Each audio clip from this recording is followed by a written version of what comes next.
Alrighty, everyone, welcome back to another episode of In Depth with David. This is Bruins recap number 7. You're going to be recapping Game 3 between the Bruins and Islanders. Once again, I'm joined by my good friend, my cousin also, Bryan. Bryan, how are you doing? Doing good. It was a big win last night. Yeah, I mean, we'll get into it. Don't mean to brag, but both of our predictions turned out to be correct with the score, so can't complain about that. Oh, yeah. Any general takeaways before we get into the flow of the game? No, really just, happy to be up 2-1. Right, and you sent me a text right after the game ended where the worst that can come out of us heading back to TD Garden at this point is now being tied 2-2. So great spot to be in.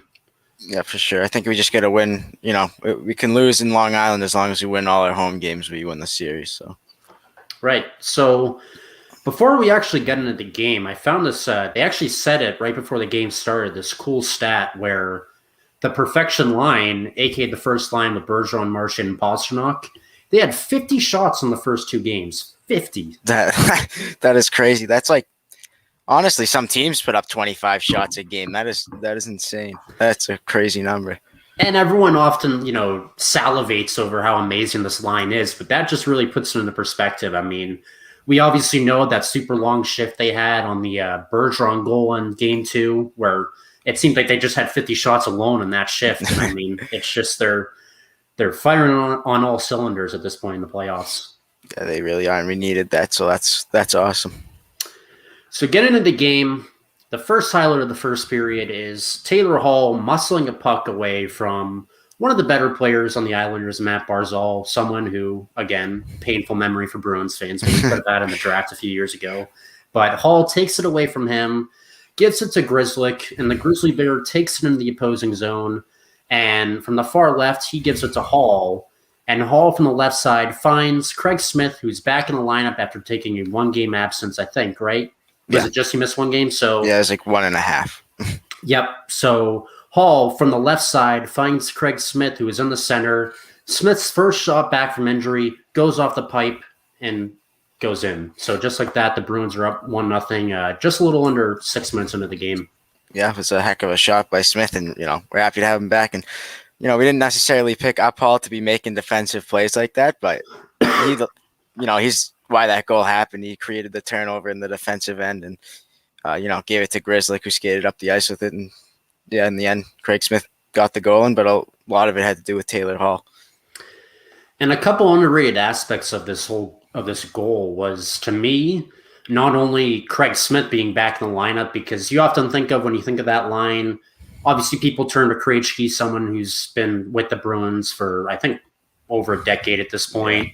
Taylor Hall, obviously the big trade deadline acquisition, who's really paid off for this team since April 12th. But Craig Smith, I mean, he's been right up there, and he's a big part to why that team, or why that line's been successful since the deadline. Yeah, for sure. At times he's the motor that runs the line. He always is hustling, keeping plays alive, and that was a heck of a shot he had. Beat Varlamov glove side. And the other thing that was impressive about that too was the pass from Taylor Hall, because after he got the puck, Grzelcyk was still centered, and the puck went past Grzelcyk. It could have easily went off his skate and disrupted the whole thing. Yeah. But then Craig Smith got it. And it wasn't the best shot from him, but it went in, No, it didn't look like it was like too hard. It was a little maybe fluttery, but, it was well placed. So, and it was right. And it's just the second shot of the game for the Bruins. And this is a sad stat for Varlamov, if you're an Islanders fan listening. And every playoff game he's started so far in this postseason run for the Islanders, he's allowed a goal on the first 3 shot attempts in every game. That's a crazy stat, but I mean, at least last night he really made up for it because he played a pretty good game overall, I'd say. And I mean, yeah, game 2, the same thing happened with the Coyle breakaway to start it open, and then he kind of settled down. And yeah, he gave up 3 goals in that one, but I mean, he made a lot of clutch saves for them down the line. So it's weird how he starts off really slowly, but it seems like it's just like kind of like a rite of passage that he needs to give up a goal early, and then he's just able. That's how he calms down. Just get one out of my system, and then I'm good to go. Right. So after that, Beauvillier on the Islanders broke through for a breakaway, but Rask, having flashbacks to the end of Game 2, is able to make a nice save. It's just I can't give these goalies enough credit for how well they are composed on breakaways. Yeah, they're so common. Beauvillier looked like he tried what Zizekas did, the Rask in game 2 in overtime with that one. Beauvillier like shot in the same area, and Rask made the save. So Is it easier for a goalie to make a mistake on a breakaway or an offensive player just to beat a good goalie with a good shot? I know that's kind of a tough question, but if you had to guess or make a so you're asking if it's more likely that the goalie would make a mistake or that the offensive player makes a good play? Yeah. What's that? I think that's a tricky question, but it's a good question because I would say probably like the goalie. No, I'd say the forward making a good offensive play because the goalie can really only do so much in that situation. So yeah, I'd say a lot of the time it more comes down to the forward making a good play than the goalie making a mistake. That's probably what I go with too, because there's a lot of instances in the past, especially watching Bruins games, where like going back into the Tim Thomas days, sometimes when we go into shootouts, and granted, this is when he's like almost 40 years old, so like a 40-year-old goaltender is different than like a 30-year-old, but some players would easily just be able to deke Thomas out of his skates by just doing like a little fake wrister, then they could just like bury it wide open. So I think that's fair. I would say the forwards have a lot more to lose or a lot more to be embarrassed about if they don't capitalize on breakaways. But yeah, I think that's a fair assumption. So after that, we have the daily segment of the day, not only on the Index David podcast, but in these Bruins games, as Brad Marchand takes a dumb penalty. What's new? Nothing. But at least he's on the score sheet. So, you know. Which, yeah, we'll get to that later. But I just, like, what is he thinking? Like, I forget who, he got tied up with Zajac, I have it written down, and they were kind of, like, jabbing at each other for, like, a couple seconds before he committed the high sticking penalty. But, like, what are you doing? That's going to get called every time. You whacked him in the face. And, I mean, yeah. I got to apologize at first because I thought Zajac was flopping. Like, I thought he sold the call, but then I realized, okay, he actually took a blade to the face, so that kind of hurts. So, no, like, Marchand, he like definitely meant to do that too. It like a lot of times with high sticks, like that's unintentional, but that time it looked pretty intentional. And yeah, I mean, you hit in the stick with the face, it's gonna be pretty obvious to the ref. And yeah, like, why is this still an issue with Brad? This is like his 11th year in the league, and he's still letting players get to him. Like, you just gotta like calm down, guy. I mean, it's just the way he is, I guess. Because I remember reading a couple years ago, he met with a sports psychologist who gave him tips on how to handle situations like that. And I mean, that sports psychologist must have just made a free check there because clearly nothing worked. But, yeah, I guess so. Like, you know, I'm all for like jabbing or whatever, but Marchand, okay. Like, this is the thing with Marchand. Like, you can get tangled up, but then he just takes it up a notch, and he just made a stupid penalty there. But thankfully, the Bruins were able to kill off that power play. And this is just a microcosm of how well the Bruins played on defense in this instance right here, because Corrali blocked a wrister by Jordan Eberle with his ankle. So you just love to see everyone risking the body on plays like that. Yeah, and you have to, especially, you know, come playoff time. You got nothing to lose, you know. Would you say this is the best defensive game for the Bruins in the playoffs? Because I think it's far and away probably our best one so far in this run. Yeah, I would say so. And for sure, like, you know, with a lot of the other games we played, you can say like, oh, there was like a lot of like, you know, good passes out front for the opposing team, and, you know, a lot of good chances for the opposing team, but not last night. Like, I know in game 2, the Islanders set up quite a few chances by passing across our slot and, you know, finding guys wide open out front. That didn't really happen last night. So the Bruins looked really good on defense, and, you know, we limited their shots pretty good, and what we gave them wasn't, you know, the highest of danger. Right. And as you said, you know, we did a great job forechecking. We matched the Islanders' physicality. And the great thing to me was, yeah, we gave up a couple breakaways, but other than those, you know, unlucky plays for the Bees, we gave up no odd man rushes.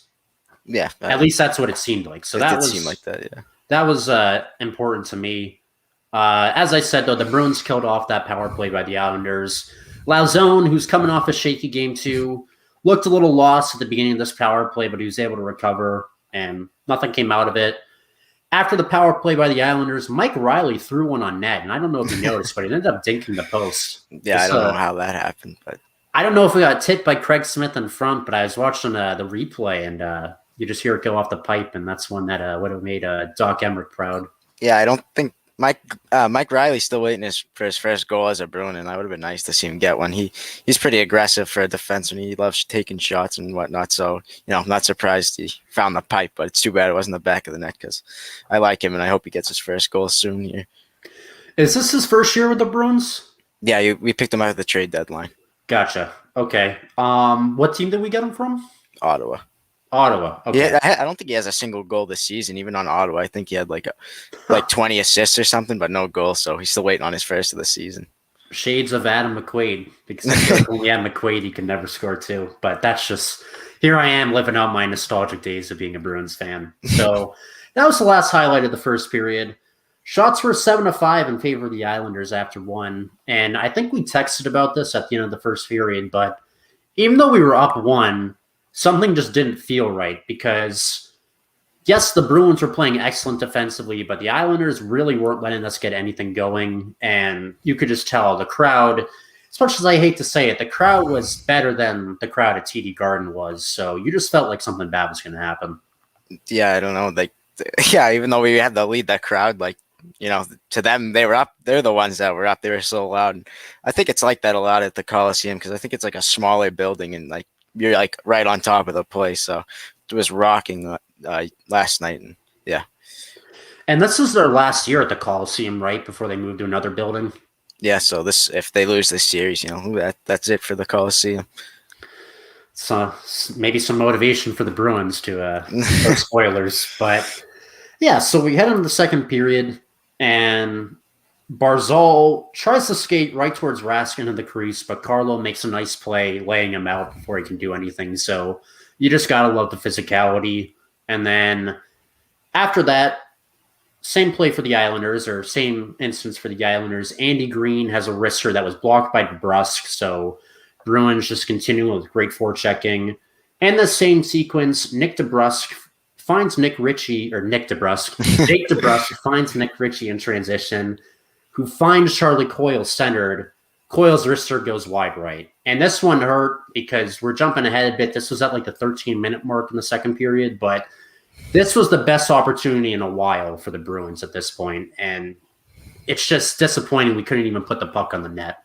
Yeah, I know. And I remember that play too. And I think Coyle had a decent amount there if he hit the net, but yeah, he missed. So, because we move on.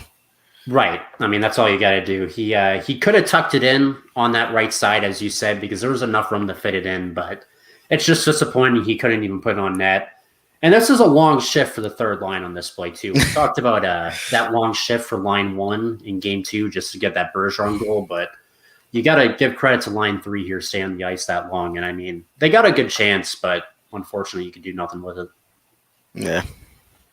So after that, we have a pretty physical sequence here as Pastrnak gets flattened by Adam Pelech up against the boards. Hate to see that as a pasta fanatic. I guess you could say they took pasta and they got him prepped to be cooked or whatever. Something like that. Yeah, I'm just trying to be punny, and it's clearly not working. And then Charlie McAvoy on the same sequence flattened Peugeot, and then Pelech and Hall take a tumble as well. So just bodies flying everywhere.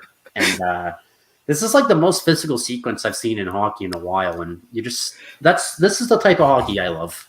Yeah, it was every single player on the ice at that time. At one point during that shift, it was on their back or trying to get up. I don't know what was going on, but everyone was getting into it. So it was good to see. Do you wish Jack Edwards was commentating this game versus the ones commentating last night's game for sequences just like this? Yeah, that would have been entertaining. He probably would have found some way to throw in Orlov's name, but yeah. Would have been entertaining with Jack. But if Orlov was here, no penalties would have been called still. Exactly. Something like that. Gotta love Jack Edwards. They should have him do the post-game coverage with Nesson, by the way. Just quick little side note. They have, I don't know their names, but they have the two random guys, and then they have Brickley do it. But they should have Jack Edwards with them, too. Jack Edwards isn't doing anything right now. He's just sitting at home playing video games, probably. I can't imagine Jack Edwards doing a post game after like a bad game by the Bruins, he would not be able to control himself.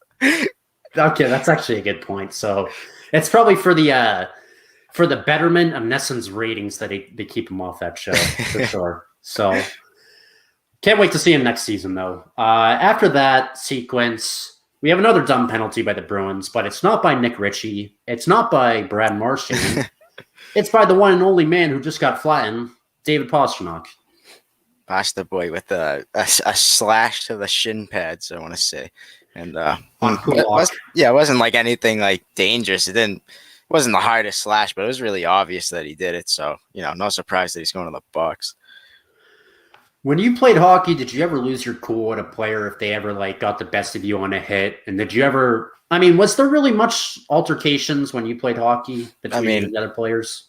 Me, like personally, no. I really didn't have an issue with like skating away from things. It was really like something would have to be like really like bad if it got me going. But for the most part, I didn't really care. Is it hard for these players, especially in a enriched environment such as the playoffs, to kind of let things go? Because I think for whatever reason, I don't know why, but Pasta was mad at Pelech, so that's obviously why he slashed him there. But is it kind of hard for these players just to skate away when there's a lot on the line with the playoffs, especially in a 1-1 series? Yeah, I'd say, and a lot of them have so much like pride in themselves, they just can't take it. They have to finish on top somehow, but usually just sends them to the box. And yeah, I think the playoffs plays a big role in it. The intensity's up, the emotions are high. So yeah, I'd say it plays a big role. And I mean, as we just said, this was a really dumb penalty for Pasta to take. I really don't know what he was thinking. And the fact that he did this in front of the ref made it even more stupid. It's like punching someone in front of a cop. Like, what do you think's going to happen? You have nothing to gain from it. And so the Isles go on another power play. On the power play that the Bruins end up killing it off. Coyle broke up a chance by Brock Nelson right in front. He got a stick in the way, so Nelson couldn't get a wrister off. And then Rask made a big save on Beauvillier, who was closing in with the 5-hole. And this was probably the closest the Islanders got to a goal at this point in the game. Yeah, I think I want to say Rask got in his 5-hole. He was like kind of sliding into the net almost, but he stopped just in time. So what happens? I don't know. I feel like this has happened before, but I've never seen it. If Rask has the puck still in his 5-hole, but he keeps sliding the net past the red line, did they count that as a goal? Yeah, it's a goal. Oh, wow. Okay. Yeah. So that makes it an even bigger save by Rask. And that's pretty hard to do. Yeah. So Bruins kill off the power play, and right after they get back to full strength, Bergeron has a shot. Juicy rebound for Pasta on the left side, but Pasta can't put it home. I believe it went wide, but even though it's a different goalie, it's the same story for the Bruins, just getting great shots off Varlamov that generate rebounds. Yeah, for sure. It's too bad he couldn't put that one in, but, in the end, we didn't need it. And then after that, in a different sequence, Matt Barzal gets in the crease, but his shot gets denied. I don't know if it was by Rask or if he went wide, but is Barzal the best player in the Islanders, would you say? I would definitely say, at least offensively speaking, he is. And it's so scary. Every time he touches the puck, I'd rather it be on anyone else's stick than him. He's just such a dangerous player, and he's really creative and unpredictable. So, yeah, I would say he's definitely the best player, at least offensively. Because I would agree with that. And I feel like he's been the most dangerous player for the Islanders in this series. And obviously we're going to talk about what we did later in this game. But the weird thing is he had no goals up until this game in the playoffs, yet he's the one creating the most opportunities, I feel like, for that Islanders team. Yeah, I agree. He had no goals, but he drives the play for that team. And whenever he's on the ice, it's dangerous. So, I mean, it's not the biggest deal that he didn't score. Obviously, he'd like one, and I'm sure, Islanders fans would like him to have one, but, he's still making chances out there, so can't really complain too much. Then after that, another great chance comes up for the Islanders to score. Otto Kavola on the Islanders, a name I hopefully didn't butcher, pulled a Pastrnak with a deke in between his legs. He set up the puck for Peugeot right in front, but Tuukka Rask denies him. And this has got to be arguably the most second, I'm going to say, well, the other segment I'm going to talk about later wasn't underrated, but this is probably the most underrated save of the night for me because it was just a mess in front with so many bodies. Tuca probably had a tough time seeing where the puck was, but he just, does a little jab and sends it away. Tuchel is so composed back there. It's really nice. It's so, like some situations he could maybe do with being a bit more aggressive, but for the most part, being calm and cool pays off. Do you think his nagging injuries, as both him and Bruce Cassidy are calling it, are affecting him more than he's showing in these games, or do you think we're just making too much out of it? I mean, I don't know. From what we've seen as fans, he looks fine. At least to me, it does. So I don't know. They don't seem to be affecting him too much. At least not to my guys. What just triggers me so much is that Boston Sports Radio was saying if the Bruins lost this game and went down 2-1, we were going to have a goaltending dilemma where, does Bruce Cassidy put in Swayman? There's no evidence to support that. Why would that even be a possibility? I don't. Tuca, I think he's been playing. I really can't complain at all about how he's been playing. He's been playing pretty solidly. I don't know why you would just out of the blue, one lost game, you hit the panic button and put in Swayman. Swayman's a rookie and he hasn't played in the playoffs ever. So why would you do that? Yeah, and they were all getting excited on that night show saying, Bruins down 2-1. We're one game away from a goalie controversy. It's no, that'd be a super dumb move, as you just said, to put a rookie in, expect him to be lights out. I mean, obviously we saw that with Sorokin up until game 1. Obviously, someone we talked about earlier in this podcast series, Braden Holtby, came in as a rookie against the Bruins in 2012, and he did well, but that's not going to happen for every rookie goalie. Sometimes the lights are too bright on the stage, and it's not for everyone to shine. Yeah, and you just don't do that anyways because you have Rask, who's he's more than capable of holding it down. So what if we lose one game and he lets in a couple of goals? But Vezina Trophy brought us to 2 cup finals. I mean, that's just why some people in Boston sports media are a joke. I'm not going to name names because I'm not trying to throw shade. But. Anyways, after that, Taylor Smith finds Hall. Hall finds Krejci. We're going right to left face-off circle. And David had a one-timer, but it got saved by Varlamov. But this is just another great opportunity by the second line, who really dominated the game. That was really a quiet fact about what happened last night. But when the second line was on the ice, both offensively and defensively for the Bruins, they were in control. Yeah, for sure. Just so much of that probably comes down to Craig Smith being back in the lineup. It was so nice to have him.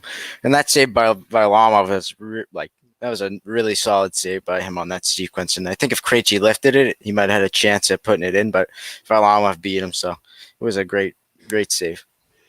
And I haven't seen Krejci score one of those in a while, but that used to be it seems like his signature shot where he does the one-timer on his knee and he lifts it wide or lifts it high. And it would have been nice for that to have gone, but I haven't seen him do that in a while. And I don't know if that's what he's known for, but I always think it's cool how he scores from one knee, let's do it from one knee. I think Sidney Crosby specializes in the one knee shots. So I don't know. Maybe he took some notes. I don't know who that Sidney guy is. Yeah, who is that guy anyway? Yeah. Only a 2-time. Is he 2-time, 3-time Cup winner? 3-time. Right. Okay. Because he won one way back when, then they went back to back. Yeah. See, I know hockey. All they do up there. Then right before the period ended, this is probably the Bruins' really best. That doesn't make sense. This is probably the Bruins' best chance to score in a while, as Coyle had an aggressive play behind net, found Nick Ritchie wide open right in front of the net, but Varlamov makes a save. Yeah, I know. Nick Ritchie kind of shot it right at him. Is there anything Nick Ritchie could have done differently there? I mean, to me, it looked like he just shot it right at him, but it's Nick Ritchie. It's Nick Ritchie. I mean, he scored 15 in the regular season, so can't be too harsh on him. But I don't know. It just seemed like he wasn't really trying. I don't know. I think that's just the way he comes off. Honestly, just he could be trying at his best, but for whatever reason, just he never looks like it. I think, And I don't mean to hate on Nick Ritchie. I was just joking there. I mean, he's solid. As you said, 15 goals in the regular season. That's not bad out of a third line person. But do you think that he could have done something there where, like, maybe he hesitated for a second, like we saw Pasta do, and maybe something could have given from Varlamov? Or could he have tried to go, like, backhand, forehand? Yeah, so he had like a lot of time, or maybe not a lot of time, but he had a decent amount of time. He really didn't do anything with it. Maybe could have made a little move, like you just said, like backhand, forehand, or whatever. But instead of like picking a corner, he just kind of shot it to the middle of the net, which didn't really help us out at all. So that was the last highlight of the second period. And this period, the Bruins started to find their groove a little bit offensively, at least. We ended the period 17-15 in favor of Boston on shots on goal. So still heading into the third period up 1-0, though. And you just know, like, as you said earlier, the crowd is making it seem like the Islanders are up like 5-0 because they're just really playing a big factor in this game, honestly. I didn't have very much confidence going into the third. We were up 1-0, but I was, one shot away from being a tied game. So, and we've seen that happen in this series so far with one bad bouncer in terms of game 2. 3 bad bounces from Jeremy Lauzon changes the game. Yeah, so can never get too comfortable, especially when you're only up by 1. So, and in the third period. And the first minute, Taylor Hall makes a nice play, hustling for a loose puck in transition.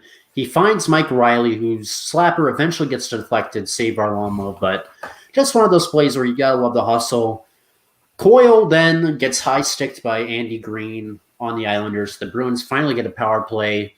And you're thinking, as I think you texted this to me too, where it's like the hockey gods are looking down on the Bruins, and we get a nice... This power play couldn't have been more timely. Yeah, we have been getting some timely calls this playoff, so it was so nice to be on the power play. And we were just hoping we would get one. Put an insurance goal on the board, but we had a solid power play. But nothing to show. Right, that's what I was gonna say. Because even though everyone's gonna say, like, all the nerds are gonna say, like, oh, statistically in the last few games the Bruins power play's been non-existent or whatever. This was a good game for the power play and this opportunity and the one later. Like, I thought we had a lot of good opportunities. Yeah, we kept it down their end for the most part. And we were moving the puck around, generating really good shots. But Varlamov was the Islanders' best penalty killer, as they said on the broadcast multiple times. And, it's true. Yeah, so on this one, McAvoy and Marchand had good chances that were stoned by Varlamov. Pastrnak had a good chance right in front of the left side, denied. Bergeron had a one-timer from the center. Pad save Varlamov. Pasta had a slap pass to Marchand in front. Marchand tried to jab it in, but the puck ended up going wide. So after all that, the Islanders just killed the power play. And I mean, again, as we said, or I think we said this before we went live, this is probably the best game for the Bruins defensively, but the Islanders, they held their own as well. I mean, they played, as you said, Islanders hockey, just focus on defense and then just wait for the right time to attack offensively. Yeah, that's what they did. That's what they do. So Islanders killed the power play for the Bruins, but a lot of good chances by Boston. Then Matt Grzelcyk, who up until this point in the game was doing pretty well, but then he had a costly turnover. He tried to make a long pass to someone, I forget who it was, but it got intercepted by Zajac. Zajac centered it for the Bruins killer, Kyle Palmieri. And Paul Mary's one-timer saved Rask by the pad. But just the turnovers, like that was a little earworm or a little nitpicky thing for me last night. Was a lot of unnecessary risky plays. And this one almost came back to bite us. But thank God Tuukka was there. Yep, he was really good last night, Tuukka. So after that, Brandon Carlo ends up getting hit by Clutterbuck on the Islanders up against the boards. And you can tell right away he is struggling to get up. The play actually gets stopped, and a couple people, Bruins trainer, Bruins player, have to help him get up off the ice. He leaves the game, and we're not sure when he's going to come back, but I'm pretty sure he was concussed on that play. Yeah, and that's horrible because throughout his career, which hasn't been that long, I'm pretty sure he's had multiple concussions. And, when you keep getting them over and over again, it just gets worse and worse. And I think, yeah, exactly. And I want to say this season, Tom Wilson, just destroyed him in the head, right in the head. And Tom Wilson got suspended, and Carlo, concussion issues again.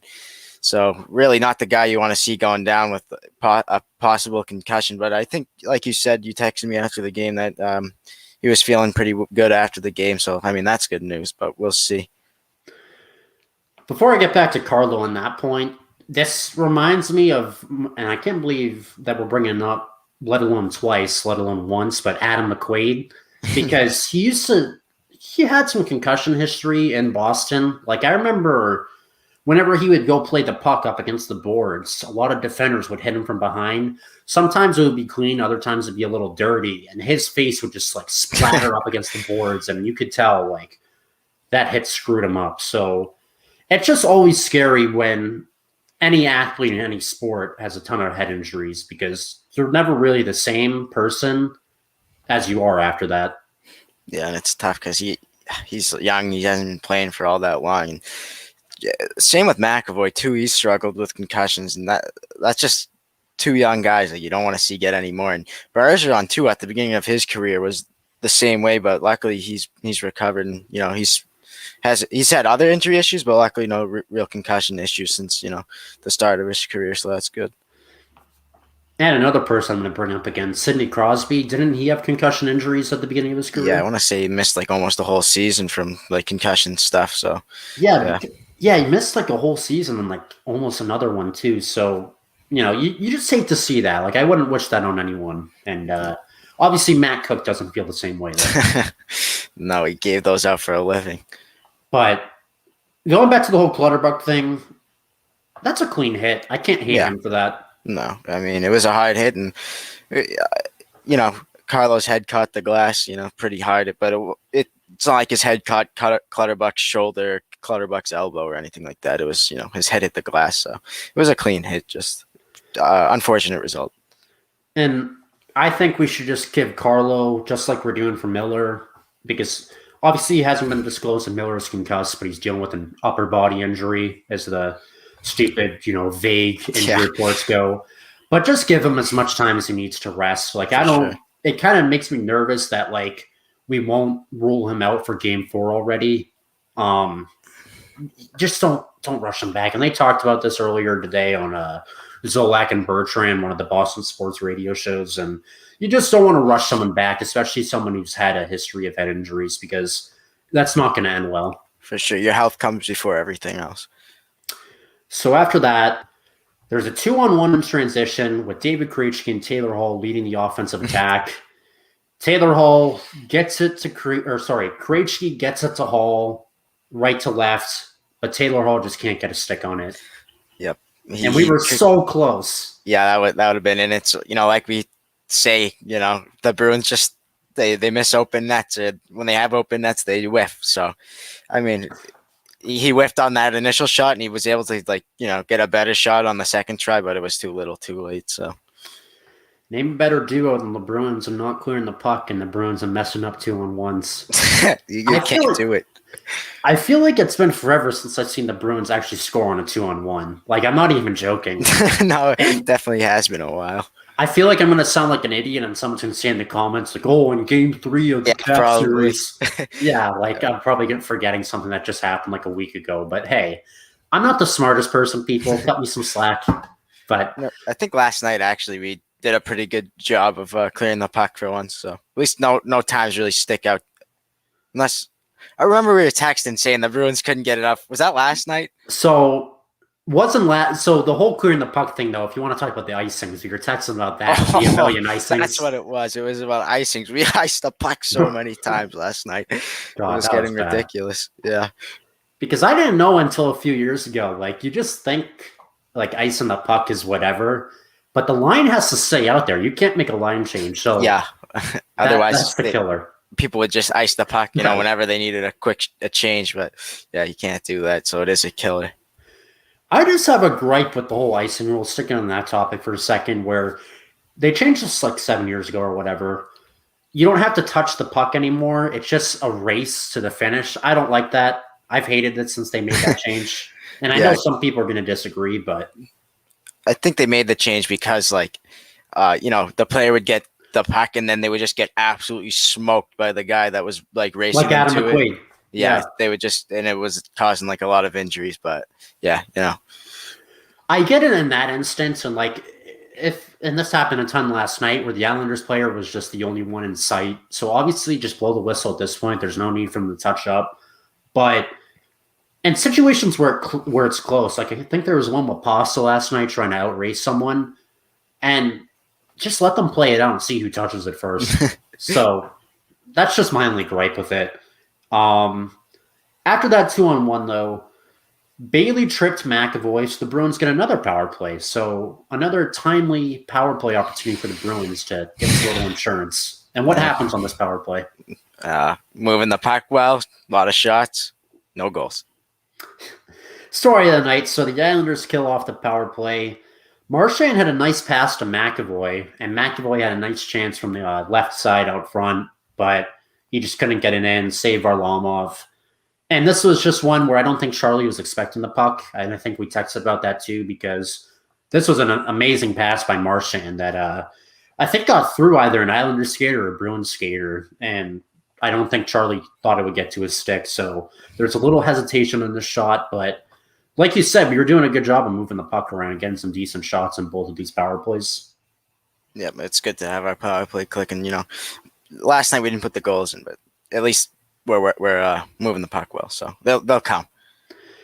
And then with just over 5 minutes to go in regulation on the Islanders in the Bruins zone, Pulak has a slapper broken up, and Palmieri, who tried to one-time it in, can't put his stick on it, so the puck ends up going behind the net, and Matt Barzal, being the smart player he is, makes a heads-up play, gets the puck from behind the net. Tuga doesn't know where it is, so Barzal wraps it around. He keeps jabbing it in after Rask initially saves it, and it eventually goes in, and the Islanders tie it with 5 minutes and 26 seconds left to go in the third period. Just deflating. And heads-up play, like you said, by Barzal to sneak it around the other side. And such a quick play, too. He did that so quick. Tuukka really wasn't ready for it, but he still got there. And, it's unfortunate that Tuukka, I don't really know as a goalie, what you do in that situation, because, the puck's loose. But you also kind of have it, and it's in a bad spot. And I don't know if Tuukka, if he reached over and tried to cover it, if it would have opened up other, areas for someone to score. But I mean, it was just a tough situation. I really don't know what you do there as a goalie, because he's really doing all he could there. But Matt Barzal keeps whacking at it, and I think it just goes under his skate blade and between the posts somehow and slides in. Yeah, I absolutely you got to tip your cap to Barzal on the effort just to keep jabbing it in. And as you said, it's hard to blame Tuukka there because he had an inkling at least of where the puck was. But as soon as Barzal wraps it around, it's really hard to guess what someone's going to do behind the net because you got to keep your eyes in front of you, I assume, as a goalie.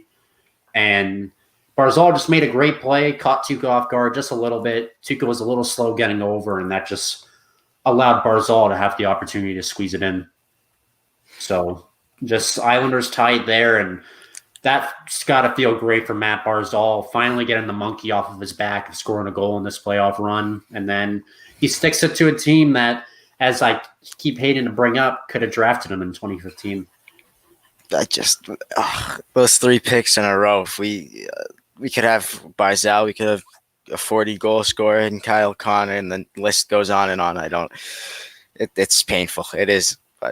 Yeah, he could have. It's interesting how that could change our history, though, because if we have Barzal, he comes in, say that he's the same player he is with the Islanders as he is on the Bruins. He helps make sure we have 2 solid lines, or even if we still go out and get Hall, he's amazing on our third line. So yeah, maybe you could argue the Bruins are in a little bit better of a position if he's on our team. But yeah, I like the team we have. I think so. I think Barzal's I want to say his best season was point-wise was his rookie season. And that season, the Islanders still had Tavares. So Barzal was playing on the second line, getting slightly easier matchups, and he went off. So if he was on the Bruins second line, I don't think he'd be much different. And, it's too bad, but what happened. You can't change it now. Just a heartbreaking goal to give up, though. We were playing well. We were getting into a groove, getting more shots on net. Only had 5 minutes and 26 seconds left to go until we could win this game and squeak out a win in the Coliseum. And just like that, Islanders tie it. and the crowd was rocking as expected. Yeah, They were good so all loud. night. I don't like to give New York sports credit, but they were doing good. They were. And after that, Beauvillier gets his second breakaway of the game after an excellent forecheck. He blocks someone's slapper, and Rask saves him on the backhand shot. So huge play by Rask. If they score this, they probably close out the game and win. And I'm with you. I don't even want to think about that. But the real assist on the play should go to Connor Clifton, who was closing in and forced Beauvillier to change his shot on the play. Yeah, it was good. Good back check. Any little thing you can do to alter a breakaway is good. So that was a nice back check, and that good job by Rask too, because those backhanders are so unpredictable. And I think it still almost squeaked in like between Rask's arm and his body, but he squeezed tight and was able to keep it out.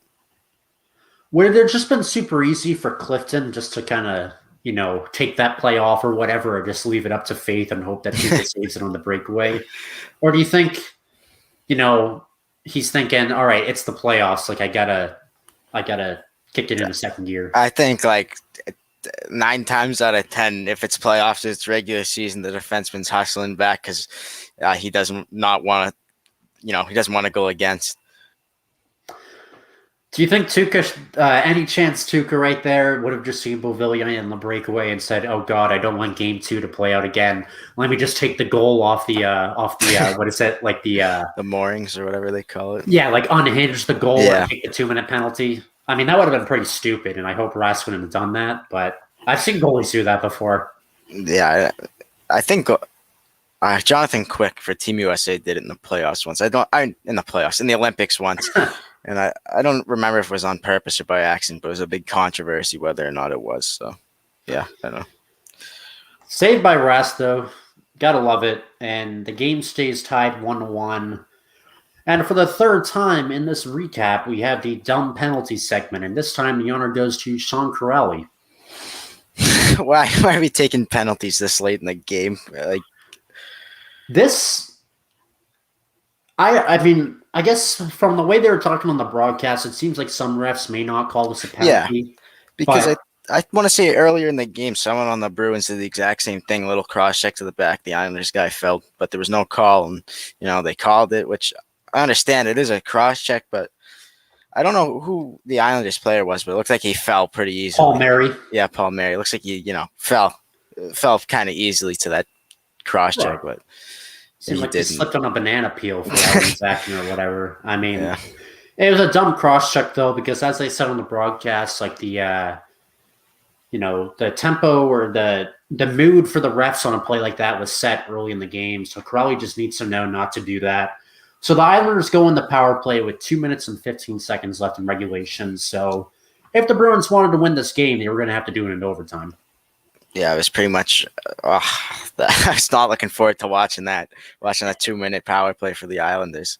See, this power play, the Islanders, they didn't score, so the Bruins kill it off and do a great job on the PK again. But I was nervous, obviously, watching it last night, as we all probably are, live, because it's, oh God, 1-1. Like, we really don't want to lose this game. This is going to be a heartbreaker. We can't do this 2 games in a row. But after watching the replay today of that power play, it wasn't really that good for the Islanders. They missed a lot of shots and wide. They didn't even really get any shots on net. So looking back, I mean, wasn't too much to be nervous about.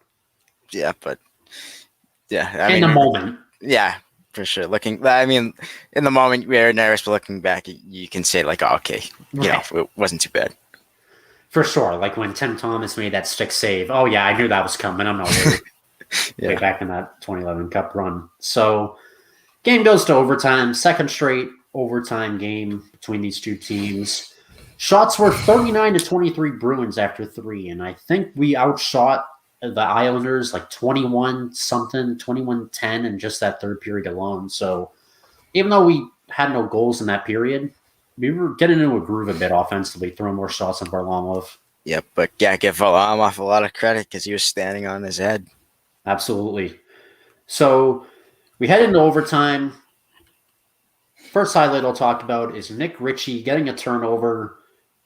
Eberle, so it's a turnover. It keeps it in the Bruins zone, and it's a 2-on-1 between Eberle and Barzal. Jordan Eberle's wrister gets denied. And then Matt Barzal takes the rebound, shoots it right in front of Rask, and Rask makes the save of the night. Stone cold in the crease, just blocks it like it's nothing, denies him. That I was squirming on the couch watching that. That was so hard to watch. But, Rask came out big. That's just like a present given to Barzal. Why? That was similar to the Richie chance, just right in front of the net. It's only you and the goalie. Yep. And thank God Barzal did not bury that. That would have been heartbreaking. And that's got to be the save of the night, probably for me at least, and probably for a lot of other people. And Rask just, I don't know how he does it, but he made that look just so effortless. Yep, he just has a calm nature about him. It helps him out. And then do you want to explain how this game ended? We could talk about, do you want to, I think you said earlier, though, like the Islanders were really, before we scored, kind of giving us the business. I don't know what the shots were in overtime, but they must have outshot us by quite a bit because it was just so hard to watch. What did you say? Yeah, what did you say the shots were at the end of the third period? So shots at the end of the third period were 39-23. I'm looking at it. So Varlamov, so it ended. So we only got 2 shots. Yeah. So they outshot us 2-5, I think. Okay, but it just felt so like they were just taking it to us in overtime. But 6-2 Islanders outshot us, which makes sense, as you said. They were definitely triple ice shots. Yeah. And we had a couple bad icings too, which, as we said, was the theme of the game. Just clearing the puck and just keeping long shifts going. And after that, though, in the weirdest way possible, this game ended. If you want to explain how this game finished. So McAvoy was taking the puck up the ice, and he had Marchand with him around the blue line. McAvoy passed it to Marchand. Marchand came in just from no angle, took a prayer of a shot on net, and it went in, and I could not believe it. I seriously didn't think he went in. I didn't know why everyone was celebrating. I didn't see the puck in the net, but looking at the replay, he beat from absolutely no angle on the last side of the ice, beat Varlamov far side of top right of the net somehow, went across Varlamov's body and into the net top right. Don't know how it happened, but it went in. It was a perfect shot, and Varlamov maybe overcommitted a little bit to his right side, and somehow the puck went in. I did not see it coming. Absolute prayer of a shot. I have no idea how that worked either, because the Bruins, I think, were even in the midst of a line change. Yeah, and McAvoy, Marchand might have just hopped right on the ice like in that moment. Right, and McAvoy just casually passed the puck to Marchand, and it looked like Marchand was maybe going to try and do something behind the net, but he just threw something right at Varlamov, and as you said, just a really bad angle, and I just don't know how it went in. Top shelf to the far right side, and you see all the Bruins celebrate, and as everyone was watching on TV, you're thinking, like, why is everyone jumping up and down? Wait, did they score? Yeah, then you see the replay. Because usually, even from a bad angle, the puck usually will go in short, like the close side, short side. But that one went far side, like across Varlamov's whole body and just into the top right corner. It was unbelievable. If that shot could not have been a few inches to the right, it would have just missed. But perfectly placed shot, and I think Varlamov probably wants it back. I think he overcommitted a little bit to the right, and it cost them. But overall, Varlamov played an outstanding game. I think that's just one of those shots, though, where you just gotta tip your cap. It was because no one saw that coming. Right. People are gonna say that's one Varlamov should have saved, but I feel like that's one where you just gotta, shrug and just go, whatever. Like, it happened. I don't know what I could have done. It's wild. Because it's just a random moment in an overtime playoff game, and you're thinking, like, okay, like, let's see what happens. But the last thing you're thinking is a play like that to happen, where it's just the weirdest shot goes in. Yeah, I could not believe it. I don't even think, like, I've never played hockey, but I don't think that's something you even practice. And that shot. No way. That's like practicing, that's like going for 3 hours in a football practice and practicing Hail Marys. Like, you don't practice stuff like that. It's like practicing the half-court shots in basketball. Right. So, I'm still flabbergasted by that. Less than 24 hours later. Bruins win, though, 2-1. They go up 2-1 in the series. And on a series of weird goals and weird bounces, that only is ever so more evident in this game last night. Yep, the trend continued. I still don't know how Marchand got that to go, but you want to talk about a momentum boost for the Bruins and a momentum killer for the Islanders. There you have it. Yep. You don't want to lose at home, especially, at the Islanders don't. And thank God we won that because it wasn't looking pretty in overtime. Right. And it's a lot different to be down one game when it's 1-0 versus one game when it's 2-1. There's a little bit more room for error. Because we have all the, like we said earlier at the beginning of the podcast, coming out of this trip to Long Island, the worst position we can be in is tied with the Islanders in the series. We can't be down. We can only be tied or up 3-1. So Brad Marchand continue. I mean, I don't even know how he does it, both in the regular season and the postseason. He's just so clutch. I think he has like 3 or 4 overtime goals in his Bruins career, something like that. So I think it's 3 or 4, and I think that's playoff overtime goals too. Yeah. So just as clutch as it gets. Bruins win, as I said, 2-1. Go up 2-1 in the series. Varlamov had 39 saves on 41 shots. Rask had 28 saves on 29 shots. As we said at the beginning, both of our predictions were right, though, with the 2-1 final. Gotta love that. And, there you have it. So how do you think Game 4 is going to go? Game 4, all right. Unfortunately, I think the Islanders are going to win, but I think it's going to be another close game. I'll do 2-1 again, but for the Islanders. I'm going to say Bruins ride this momentum into another win in Game 4, and they go up 3-1. I think we're going to win 3-2, but it's going to be another overtime, maybe double overtime this time. And I can't go through that. I can't either, but I think 3-2 pasta will be on the menu in overtime. The workers will be working overtime just to give us some pasta. So that's my prediction. Well, I hope you're right. Yeah, that'd be great. I mean, I'd love to go 3-1. Just Islanders are making me nervous because even though, I mean, look, we're up 2-1, but they're playing really well. Yeah, you can outshoot them all you want, and it doesn't seem to bother them. They'll still make it a close game either way.